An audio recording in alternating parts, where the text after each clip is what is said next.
আমরা এই পানিকে কি কোনোভাবে এই বোতলে ভরতে পারি? দেখতে পাচ্ছেন পানিটা কিন্তু বোতলের মধ্যে ঢুকছে না, কিন্তু আমরা একটা উপায়ে পানিকে বোতলের মধ্যে ভরতে পারবো, সেটা আমি আপনাদেরকে এখন দেখিয়ে দেবো। তার জন্য আমাদের প্রয়োজন হবে একটা মোমবাতি।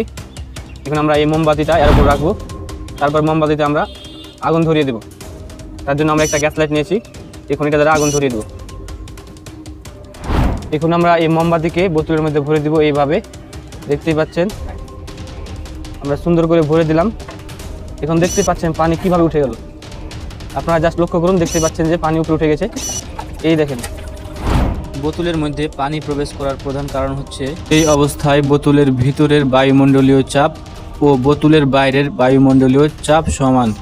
আর এখন মোমবাতিটিকে বোতলের মধ্যে প্রবেশ করানোর পর বোতলের ভিতরের সম্পূর্ণ বায়ু পুড়ে যাবে, যার ফলে বোতলের ভিতরে নিম্নচাপ এবং বাইরে উচ্চচাপ সৃষ্টি হবে। আর আমরা সবাই জানি পানি সবসময় উচ্চচাপের অঞ্চল থেকে নিম্নচাপের অঞ্চলের দিকে প্রবাহিত হয়, আর এর ফলে বোতলের বাইরের পানি বোতলের ভিতরে প্রবেশ করলো।